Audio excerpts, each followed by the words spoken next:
মৌটুস টুস কোনটাই আমার 12টা মাস জ্বলে মরে এমন দিনে নাগর বন্ধু নাই রে সখী আমার ঘরে মৌটুস টুস কোনটাই আমার 12টা মাস জ্বলে মরে এমন দিনে নাগর বন্ধু নাই রে সখী আমার ঘরে মৌটুস টুস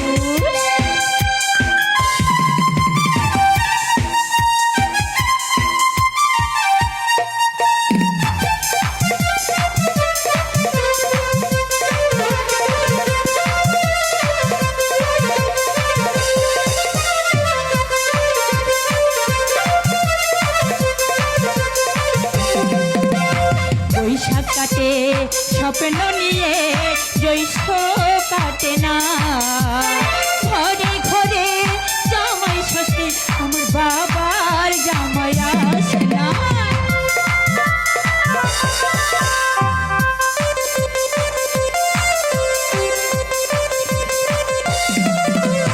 বৈশাখ কাটে স্বপ্ন নিয়ে জ্যৈষ্ঠ কাটে না ঘরে ঘরে জামাই ষষ্ঠী আমার বাবার জামাই আসে না আষাঢ় শ্রাবণ তুই নয়নে আষাঢ় শ্রাবণ তুই নয়নে বৃষ্টি ঝরে ঝরে ঝরে মৌটুস টুস মনটাই আমার 12টা মাস জ্বলে মরে এমন দিনে নাগর বন্ধু নাই রে সত্যি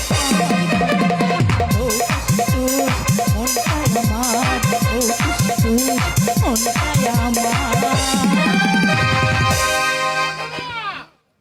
এই যে বন্ধুরা বাবা তুমি বাড়িতে অতিথি রেখে দূরে দূরে থাকা কি ঠিক?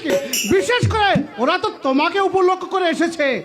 আসুক না কথাবার্তা তো হবে তোমার সঙ্গে কথা হতে থাক বাবা যত কথা হবে ততই শুভ মানে লোকে বলে না লাখ কথা খরচ করলে তবেই বিয়ের সম্বন্ধ পাকা হয় তা লাখ কথার তো এখনো অনেক বাকি সবে তো তোমার রহস্য মা। ঠিক বলেছেন মেসোমশাই, কোনো ব্যাপারটাকে দেয় না। তোমার বাবা কেমন আছে মমতা মা? ছাত্র স্কুল আর লেখা এই তিনটি জিনিস থাকতে বাবা কখনো মন্দ থাকবে না। বাবা এখন ভাঙন নিয়েই ব্যস্ত। ভাঙন? বাবার নতুন উপন্যাসের নাম।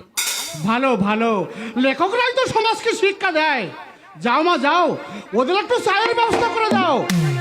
আমি ততক্ষণ একটু জেলে পাড়া থেকে ঘুরে আসি, দেখি কিছু মাছ টাছ পাই কিনা। মমতা মা যাও, তুমি ওর হাতে হাতে গিয়ে একটু কাজ করে দাও। এই পিতৃ আদেশ অমান্য করা উচিত নয়